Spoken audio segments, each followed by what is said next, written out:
You're watching The Legal Breakdown. Glenn, this is the court hearing that we have been waiting for because the Supreme Court ruled that Abrego Garcia had to be returned to the U.S. That was then kicked down to the federal trial court to facilitate how that would be done. Of course, yesterday we all watched as Donald Trump stood in the Oval Office and effectively defied the Supreme Court order. And so now they're in court today for this hearing. Can you explain what just happened? Yeah, I think a couple of takeaways from today's hearing. One, Judge Sines scolded and was, I'm going to say, upset with the government, the Department of Justice, because they have done nothing to facilitate the return of Abrego Garcia from that prison in El Salvador. And that seems to squarely violate the court order that she issued to facilitate and effectuate his return, as confirmed by the Supreme Court, which said, yes, you must facilitate, you, Department of Justice, Trump administration, must facilitate his immediate release and arrange for his return to the United States. Now, importantly, Judge Sines said, listen, I'm not talking about contempt right now, but here's what I am doing. I am going to set a 2-week time frame, which I know seems long, but stick with me here, Brian. I'm going to set a 2-week time frame to get expedited discovery. She actually said there will be no business hours over the next 2 weeks because she's trying to accomplish two things. One, she is doing everything she can to try to prod the Trump administration into action to begin to actually facilitate the return of Garcia to the United States.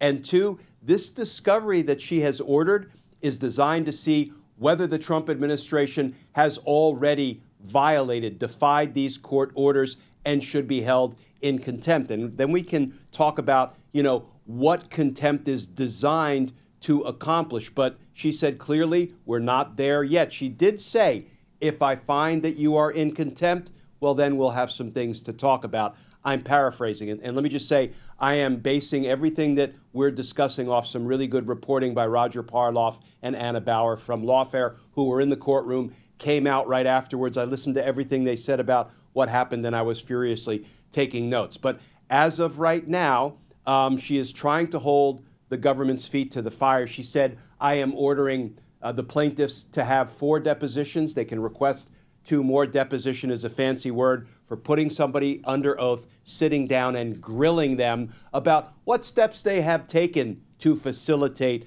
Garcia's return. Because remember, the court order, as affirmed by the Supreme Court, said you need to report on what steps you've taken, what steps you intend to take. You need to fill in the court regarding what is being done concretely to facilitate his return, together with up to 6 depositions. She said you can have 15 interrogatories. Lawyers always make things sound more complicated than they need to be. Those are written questions that you propound to the other side.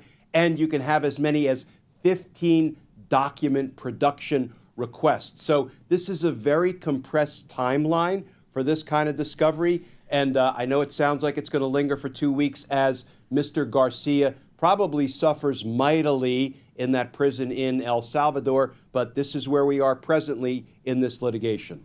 So I want to be clear.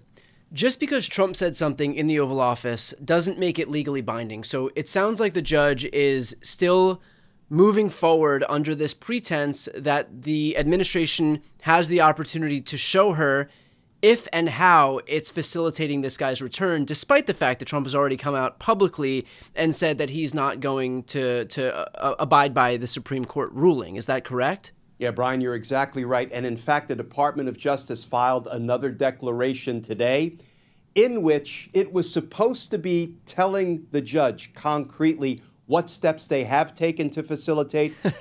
Probably a pretty quick read, huh? Yeah, and what steps they will take. And you know what they said? And this, I think, was insulting and laughable. They said, well, you know what, Judge? We are willing to accept or take control and custody of Mr. Garcia if, get ready for it, he presents himself to a port of entry into the United States. In other words, so all he has to do is figure out a way to escape from a high security prison and then go to a port of entry to the U.S. Exactly. And you know what the judge said in response to that? That's not facilitating anything. And in fact, here's what she said about that very Oval Office discussion between El Salvador El Salvadoran President Bukele and Donald Trump. She said, okay, first of all, you, the DOJ lawyers, and the person submitting this declaration reference that conversation. She said, first, that's not evidence before me. And second, I see that the president of El Salvador said, oh, I can't smuggle Mr. Garcia into the United States. And Judge Sines followed up with, it doesn't sound like you're facilitating anything if that's the position of the president of El Salvador. So listen, these DOJ lawyers have nowhere to go because they have no damn case to show they're complying with the order to facilitate his release and return. Glenn, you mentioned that the judge, Sines in this case, said that the noting the conversation that occurred in the Oval Office wasn't evidence before her in her courtroom because, again, it took place in the Oval Office. But if it's included in a sworn affidavit and presented to the court, does it then become the position of the DOJ because now those words are being taken from the Oval Office into the courtroom?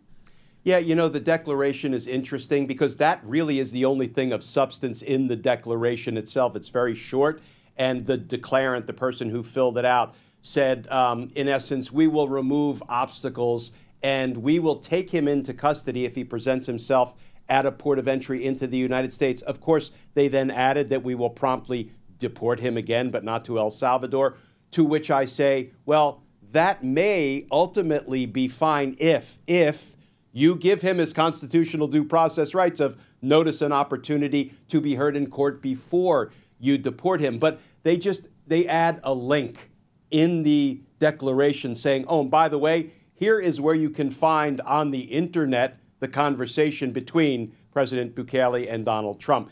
That's no kind of evidence at all. Yes, right. It becomes kind of part of the atmospherics, and the judge threw it right back in their face, but it really doesn't constitute evidence that the judge will use to decide whether the government thus far is in contempt for intentionally defying her orders and the order of the Supreme Court.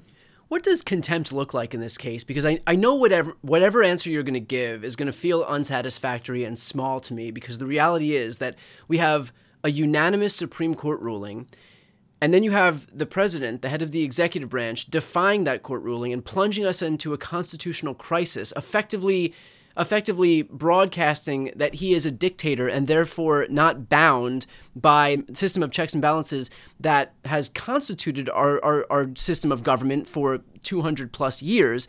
And so for me to even ask what does contempt look like, I know whatever answer you're going to give is not going to feel satisfactory, but it's still worth discussing because right now this is the recourse that we're looking at.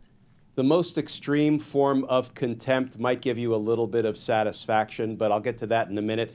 Civil contempt, which I think is more frequently used when there is any kind of a contempt in play, a violation of a court order. Civil contempt is designed to punish people either financially by making them pay fines for violating court orders or imposing fines that can sort of add up over time to encourage somebody, compel somebody to come into compliance with court orders. But if we move to criminal contempt, which requires due process, notice and opportunity to be heard, which is one reason a judge can't, like in the movies, just bang her gavel and say, I'm holding you in contempt, right, off to the hoosegow. That's not the way it works. There is a process involved before a judge can hold somebody in criminal contempt. But Brian, criminal contempt can look like ordering somebody jailed, detained, to either serve a designated period of time for intentionally violating court orders,